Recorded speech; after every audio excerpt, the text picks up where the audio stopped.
were kids, Papa took us to Nimrana and we'd gone there on a picnic and we got attacked by bees. I think my dad got like 25 or something. Wow. I got, my mother like covered me with a blanket. Acha. I got 9 or something. She was protective. That's Yeah, good. yeah. Here there's Ranthambore. Have you been there? I've been to Ranthambore before. Of course, I came just for the yatra, so I don't see the safari. There's 16 cubs there now. Ah. So everybody who's going there is seeing 3 or 4 tigers. Right. So what is your view about what's going on economically in India, in the world? We Yeah. were just discussing, Yeah. the United States and China. So the next year is going to be more difficult than this one. Of course, this one had lots of difficulties with the war and all that. But because growth is going to slow in the world more generally, people are raising interest rates. That brings down growth. India is also going to be hit. Indian interest rates have also gone up, but Indian exports have been slowing quite a bit. And India's inflation problem is more a commodity inflation problem, vegetable inflation problem, and that is also going to be negative for growth. So I think that we would be lucky if we do 5% next year.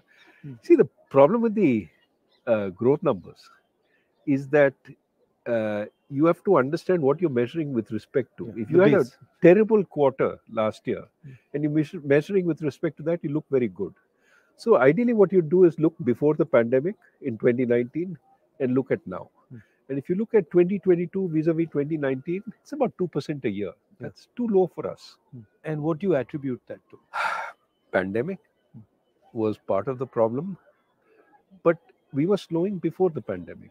We had gone from 9 to 5. And we haven't really generated reforms which will generate growth. इसमें हिंदुस्तान में एक और चीज हो रही है, 4-5 पूंजीपति बहुत अमीर हो रहे हैं और हर बिजनेस में वो जा पा रहे हैं और बाकी हिंदुस्तान जो है वो पीछे रह रहा है. जो किसान हैं, गरीब लोग हैं, उनका एक हिंदुस्तान बन रहा है और फिर ये 5, 6, 10, 15 लोग हैं जिनका दूसरा हिंदुस्तान बन रहा है. एक के सपने पूरे हो रहे हैं, एक के सपने नष्ट हो रहे हैं. तो ये इनइक्वालिटी जो बढ़ रही है, इसके बारे में हमें क्या करना चाहिए? ये तो बहुत बड़ी प्रॉब्लम है. सिर्फ वो इंडस्ट्रियलिस्ट के बारे में नहीं है. ये जो अपर मिडिल क्लास है, वो उनका तो आय बढ़ गया पैंडेमिक में, क्योंकि वो घर से काम कर सकते थे. और जो गरीब लोग हैं उनको फैक्ट्री में जाना पड़ता था और फैक्ट्री बंद हो गई तो मासिक आय नहीं आई उनको. तो ये डिवाइड जो है पैंडेमिक में बढ़ गया. और जो सबसे गरीब है उनको तो मिलता है ये राशन में, उनको सब कुछ मिलता है. जो अमीर है उनका कोई नुकसान नहीं हुआ है.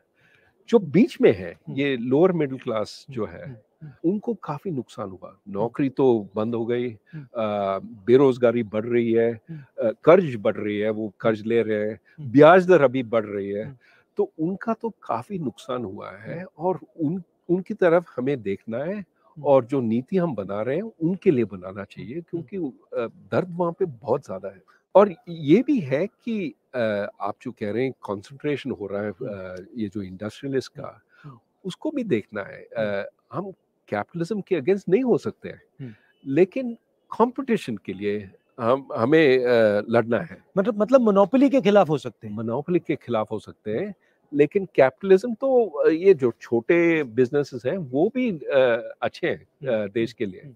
बड़े बिजनेस भी अच्छे हैं, लेकिन मोनोपोली अच्छा नहीं है. रोजगार एग्रीकल्चर सेक्टर से भी मिल सकता है. तो उसमें फूड प्रोसेसिंग है, उसमें कोल्ड चेन है, उसमें फ्रूट्स एंड वेजिटेबल्स का एक्सपोर्ट है, वो सब है. तो सेकंड ग्रीन रेवोल्यूशन भी हो सकता है, आपका कहना है? सेकंड ग्रीन, एक नए तरीका का ग्रीन, एक नए तरीका का vegetables, milk, dairy products, poultry, ये सब हो सकता है. और प्रोसेसिंग करना है यहाँ पे, क्योंकि यहाँ का लेबर यूज करना चाहिए. और खेत के पास. और मेरे ख्याल में उसका भी एक ग्रीन कंपोनेंट है. अगर आप सब ये प्रोसेसिंग खेत के पास करते हैं, जो आप इधर उधर बेच देंगे, उसका वेट भी काफी कम हो जाएगा ना. तो इसलिए एनर्जी कंजम्पशन भी कम हो जाएगा. और अगर हम आगे देखेंगे तो एनर्जी कंजम्पशन तो बहुत ही इम्पोर्टेंट चीज़ है और उसको कम करना चाहिए। और यूएस में क्या हो रहा है? यूएस में यूएस तो में और बाकी दुनिया में क्या हो रहा है? अभी वहाँ पे तो महंगाई तो बढ़ रही है काफ़ी ज़्यादा, और महंगाई कम करने में ये जो सेंट्रल बैंक्स हैं वो कोशिश कर रहे हैं, वहाँ का आरबीआई, फेडरल रिजर्व या यूरोपियन सेंट्रल बैंक, और इसलिए ब्याज दर बढ़ा रहे हैं, और उससे तो उत्पादन की गति तो कम हो जाएगी। और इंडिया के लिए प्रॉब्लम ये है कि हमारे एक्सपोर्ट्स भी कम हो जाएंगे अगले साल, तो उससे तो एक्सपोर्ट्स तो काफ़ी कम हो जाएंगे और हमारा ग्रोथ, हमारा उत्पादन की गति भी काफ़ी कम हो जाएगी। जब मैं महाराष्ट्र से निकल रहा था तो वहाँ पे जो टेक्सटाइल इंडस्ट्री में काम करते हैं वो कह रहे थे कि बांग्लादेश ने अपनी एक्सपोर्ट पॉलिसी को बहुत अच्छी तरह यूटिलाइज किया है और उन्होंने एक्सपोर्ट पॉलिसी से अपनी पूरी वहाँ पे इंडस्ट्री को बहुत कम्पिटिटिव बना दिया।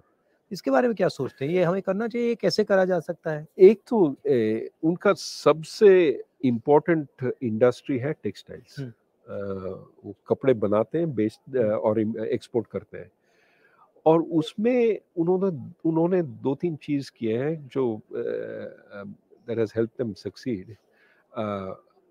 एक तो they allow big factories, not small factories, क्योंकि scale economies की ज़रूरत है, तो they allow big factories. I think labor is largely women, so they employ a lot of women in the textile industry, and the policy is very predictable. It doesn't change. So that industry has just taken off because it's using low-skilled workers. On my way, I found out that जो बेल्लारी है वो jeans production का centre था और वहाँ पे 4.5 लाख लोग काम करते थे। कपड़ा गुजरात से आता था और स्टिचिंग बेल्लारी में होती थी और वो लोगों के घरों में होती थी। कोई एक पीस बनाता था, कोई सिलता था, कोई धोता था, वो पूरा डिसेंट्रलाइज था सप्लाई चेन। और जीएसटी और नोटबंदी ने उसको खत्म कर दिया और वो एक्चुअली वो इंडस्ट्री अंग्रेजों के टाइम से है। 4 लाख 4.5 लाख लोग काम करते थे, आज वहाँ 50,000 लोग काम करते हैं और वो सब मतलब खत्म हो गया। तो अपॉर्चुनिटी तो काफी है, बट उसको फाइनेंस की जरूरत होती है, उसको सपोर्ट की जरूरत होती है। बहुत सारे क्लस्टर्स हैं हिंदुस्तान में जो अलग अलग चीज बनाते हैं, हर डिस्ट्रिक्ट में कोई ना कोई स्पेशलिटी होती है, तो उस पे फोकस करके, उनको मदद करके, उनको सपोर्ट देकर भी वहाँ पे इंडस्ट्री बनाई जा सकती है, बन सकती है। वो टेक्नोलॉजिकल सपोर्ट चाहिए, फाइनेंस, क्रेडिट लोन्स देना चाहिए उनको, और ये जो आप कह रहे हैं सर्टेनिटी अबाउट पॉलिसी कि ऊपर नीचे नहीं जाएगा ये जो पॉलिसी, एक दिन आप एक्सपोर्ट नहीं कर सकते हैं, एक दिन हाँ एक्सपोर्ट जरूर कीजिए, नहीं, स्टेबिलिटी। तो मुझे एक बात समझाइए, आप आरबीआई में थे, अब हिंदुस्तान में एक व्यक्ति 2 लाख करोड़ रुपए का लोन ले सकता है, मतलब उसको पूरे के पूरे बैंक का पैसा मिल जाता है, मगर जब छोटा किसान या छोटा बिजनेस वाला बैंक लोन लेने जाता है तो उससे बहुत सारे सवाल पूछे जाते हैं और एक्चुअली बड़ा वाला भी जरूरी है, छोटा वाला भी जरूरी है, मगर छोटे वाले को बिल्कुल इग्नोर कर दिया जाता है, छोटे वाले बिल्कुल इग्नोर कर दिए जाते हैं। तो ये होता क्यों है और इसको बदला कैसे जाए? अभी बदल सकते हैं, और ये जो आप पहले कह रहे थे इंफॉर्मेशन, ये जो छोटे जो बिजनेसेस हैं उनका तो एक वो तो बेचते हैं और एक रेवेन्यू स्ट्रीम है, उनका सेल्स है। अगर वो सेल्स अगर बैंक को मालूम पड़ता है कि ये जो सेल्स काफ़ी स्टेबल है, काफ़ी बढ़ रहे हैं, तो वो ऋण दे सकते हैं, they can lend, but we need that information to be collected and to made available. वो हो रहा है अभी। ये जो फिनटेक चल रहा है इंडिया में, उसमें they are starting to think about all this, but in India everything needs to be 10 times. But see, I don't know of a single Indian company that जो small medium company थी और अब बहुत बड़ी company हो गई, right? मगर अगर आप यूएस में देखें तो छोटी सी कंपनी 5, 7, 10 साल में बड़ी हो जाती है. तो ये जो ये हिंदुस्तान में क्यों नहीं होता? You're absolutely right. Too many of our small firms don't grow big. They die or they stay small. So why is that not happening? That is needed. You need a path to grow. So here's the problem. They get used to some of the benefits of staying small. वो inspector नहीं आता है, आप GST आप taxes नहीं देंगे तो कोई आपको ट्रबल नहीं करेगा, तो they stay under the radar screen of the government instead of being helped by the government. What you need is, ठीक है, you stay under the radar screen until you get a business which works. But then once you start growing, I'm going to look at you, but I'm going to help you. I'm not going to just tax you. I'm not going to just make your life miserable with... We need that situation, right? So many of these small businesses get benefits. Now, as soon as they become bigger, we take away those benefits. Right. So there's no incentive to grow bigger. Why not instead say, okay, if you grow bigger, you will have these benefits for 5 years. Yeah. Then they will come off. Yeah. But then by that time you're so big, you don't care. Right. So can we do things like that? So you're saying that to make a transition from a small business to a big business in India, there's a huge cost that has to be sort of managed. Absolutely. Absolutely. Today, and the cost is rent seeking in some way. Today it is largely rent seeking. Exactly. You see how many firms are stuck at 10 workers or 20 workers, because that's when the regulations start kicking in. I mean, the only I was thinking about it, the only one I can think of the top of my head is Haldiram's, which went from being a small fellow and he scaled up. And there are a couple of them, but they're not as many as they should. We need many Haldirams, right? We need many Haldirams. And of course, we have some of our tech firms that have grown very, very big. But we need far more of that. And you're exactly right. It's the growth which creates the jobs. Small firms by themselves don't create so many jobs. It's when they grow that they create so many jobs. We need to make that possible. अच्छा, बहुत सारे किसान मुझे कहते हैं कि जैसे ही उनकी फसल आती है वैसे ही commerce ministry export import policy को ट्विक कर देती है और उनके दाम उसी दिन गिरते हैं जब उनकी फसल उनके हाथ में आती है. ये तो बहुत बड़ी प्रॉब्लम है. हम कहते रहते हैं कि हम किसान के लिए हैं, लेकिन जो एक्सपोर्ट पॉलिसी है और इंपोर्ट पॉलिसी है वो मिडिल क्लास के लिए, वो सिटीज में अर्बन मिडिल क्लास के लिए बनता है. अगर प्याज का दाम बढ़ जाता है तो हम इंपोर्ट करते हैं और बेचारा फार्मर जो किसान है के लिए दाम तो गिरते हैं. तो मेरे ख्याल में एक स्टेबल पॉलिसी होना चाहिए एक्सपोर्ट इंपोर्ट. हाँ, अगर दाम इससे बहुत ज़्यादा बढ़ जाता है तो इंपोर्ट तो कर सकते हैं. ये जो एक्सपोर्ट बैन्स है वो नहीं करना चाहिए, क्योंकि एक्सपोर्ट बैन्स तो किसान के खिलाफ है. अगर आप किसान को कहते हैं कि आप एक्सपोर्ट नहीं कर सकते हैं तो डोमेस्टिक मार्केट में उनको बेचना पड़ता है और दाम तो कुछ नहीं मिलता. So how does one think about this unemployment issue, because it's everywhere. You know, I speak to kids and I ask them what you want to do, and they only answer five things. You know, lawyer, doctor, IAS, military, engineer. And so the imagination is, for most kids in India, is that we can only do these 5 things. And then the other thing is, most of them are not hopeful of getting even those jobs. नहीं, बेरोजगारी तो बहुत बड़ी problem है. और बात यह है कि लोग सिर्फ सरकारी नौकरी चाहते हैं क्योंकि उसमें पेंशन है, ये है, वो है और सिक्योरिटी है. और वो ढूंढते हैं, इम्तिहान देते रहते हैं. और आप जानते हैं कि बहुत ही कम लोग सरकार में काम कर सकते हैं. अगर आप पूरे जो नौकरी है सरकार में आप उनको अगर ओपन भी करते हैं तो ज़्यादा से ज़्यादा 1% 2% वहाँ पे एम्प्लॉय हो जाएंगे. तो इसलिए मेरे ख्याल में हमें प्राइवेट सेक्टर को बढ़ाना है, क्योंकि वहाँ पे नौकरी रोजगारी आगे बढ़ा सकते हैं वहाँ पे. और एक तो प्राइवेट सेक्टर, एक एग्रीकल्चर में अगर हम टेक्नोलॉजी ले आते हैं वहाँ पे तो वहाँ पे भी नौकरी पैदा हो सकते हैं. और ये जो फॉर्मल सेक्टर है, हम सिर्फ मैन्युफैक्चरिंग को देख रहे हैं, ये PLI स्कीम वगैरह, लेकिन हमें सर्विसेज को भी देखना है कि क्योंकि सर्विसेज में नौकरी काफी ज्यादा नौकरी पैदा हो सकती है। और आप पहले कह रहे थे कि अब एक नए तरीके की सर्विसेज की नौकरी आ रही है। जरूर आजकल ये जो कंसल्टिंग फर्म्स हैं वो पहले अमेरिका में बेचते थे अपने सर्विसेज और इंडिया में बैक ऑफिस का काम करते थे, ये पावर पॉइंट प्रेजेंटेशन ये वो। आजकल वो इंडिया में कंसल्टेंट्स एम्प्लॉय कर रहे हैं, वो कंसल्टेंट्स काम कर रहे हैं जैसे कि वो अमेरिका में है और प्रेजेंटेशंस दे रहे हैं जूम पे। They are actually as if they are working in America, which means they get much higher salaries. But इसके लिए अंग्रेजी की जरूरत है। अंग्रेजी की जरूरत है और हायर एजुकेशन की जरूरत है, और हायर एजुकेशन के लिए प्राइमरी एजुकेशन चाहिए, सेकेंडरी एजुकेशन चाहिए।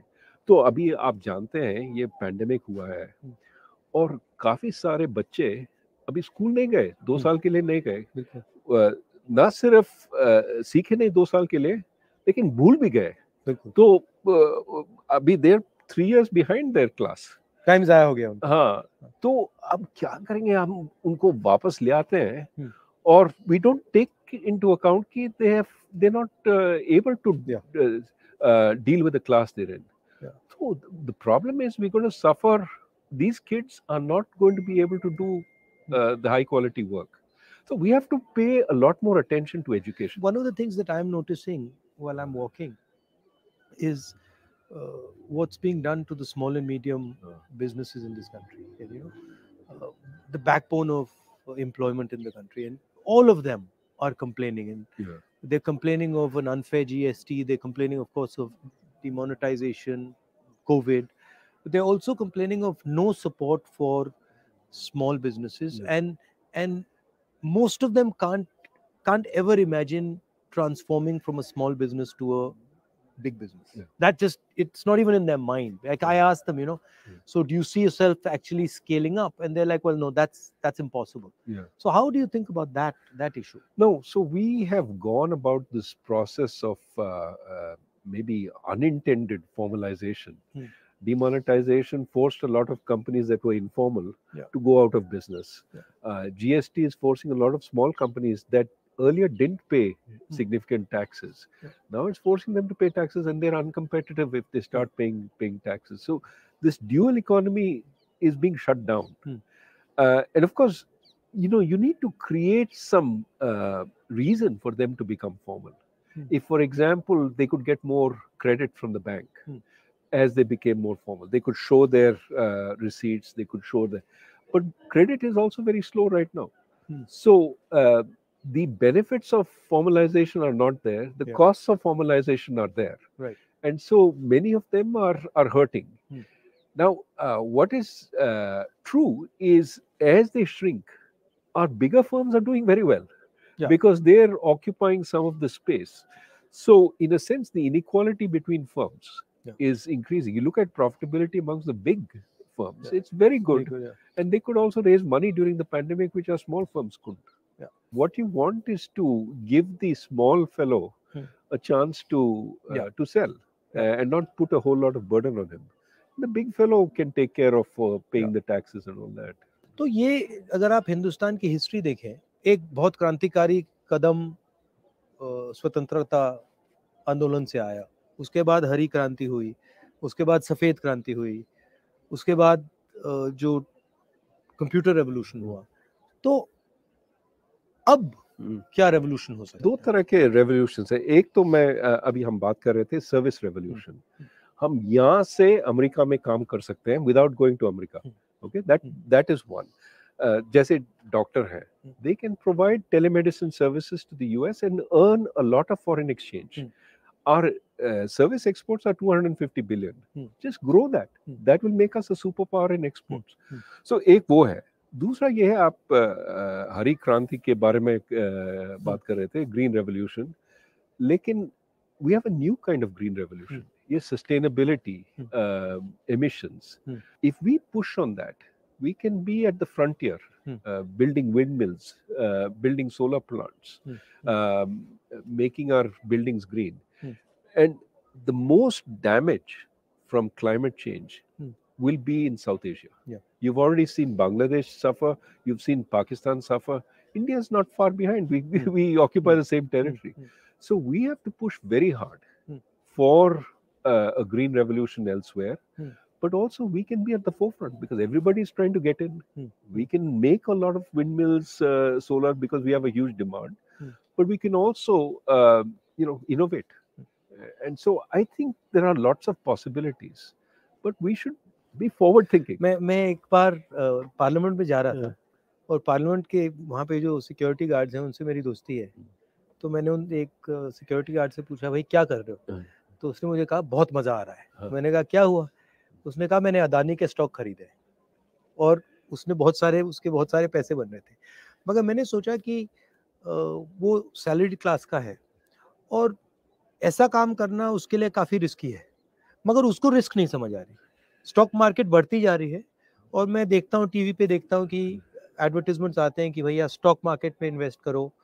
और जो sort of रिलेटिवली फाइनेंशियली कमज़ोर लोग हैं वो भी इसमें वो अभी स्पेकुलेट कर रहे हैं. तो इसमें काफ़ी रिस्क होता है.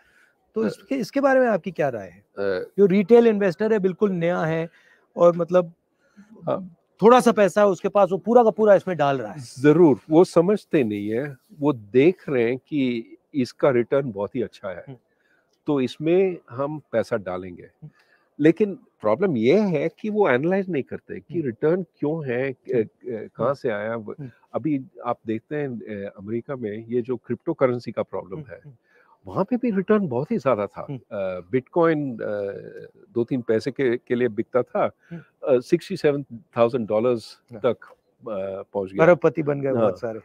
तो और अभी गरीब फिर से हो गए ना, क्योंकि उसके बाद गिरा है. और ज्यादातर गरीब लोग वो तब खरीदते हैं जब $67,000 पे है, मतलब हाइट पे. और फिर वो देखते हैं कि बस गिरता रहता है. क्योंकि ये जो अमीर लोग हैं वो तब बेचते हैं.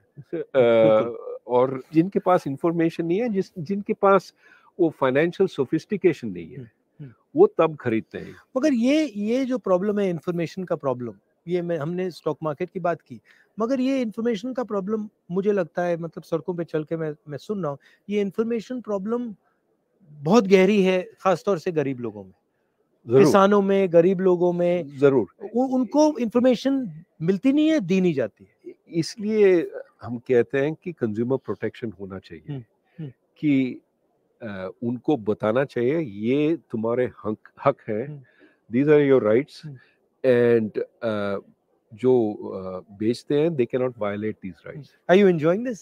It's nice. You like it? How can you not enjoy this view? But also it's I think you're doing this सांप्रदायिक एकता और शांति के लिए आप पदयात्रा पे जा रहे हैं. I think that is something the country needs, regardless of what political party you're in. It has to be, Bharat को जोड़ना है. बिल्कुल. और शांति से, भाईचारे से फायदा होता है. और अगर आप सोचेंगे, कोई कह रहा था कि आपने एक भाषण में ये कहा था कि which house can stand when the brothers are fighting? It can't. They have to be, you have to have internal harmony to have external security. ये काफी लोग कह रहे हैं, हाँ, we can fight internally, we will suppress this minority, suppress that, and we will be strong outside. नहीं हो सकता है. नहीं, ये एक बात है, मगर दूसरी बात जो उतनी ही जरूरी है कि आज की दुनिया में जहाँ अमेरिका, चाइना, यूक्रेन, सब जगह नफरत फैल रही है, उस दुनिया में हिंदुस्तान रास्ता दिखा सकता है. जरूर. और हिंदुस्तान बहुत बड़ा रोल प्ले कर सकता है. जरूर. और ये हमारी हिस्ट्री है, हमारा ये कल्चर है, और ये हमारी स्ट्रेंथ है. और लोकतंत्र भी हमारा स्ट्रेंथ है. और मेरे ख्याल में काफी देश हमारी ओर देख रहे हैं कि इंडिया का क्या कहेगी, इंडिया क्या एग्जाम्पल सेट करेगी. और इसलिए हमें सोचना चाहिए कि हम क्या कर रहे हैं और किस दिशा में जा रहे हैं.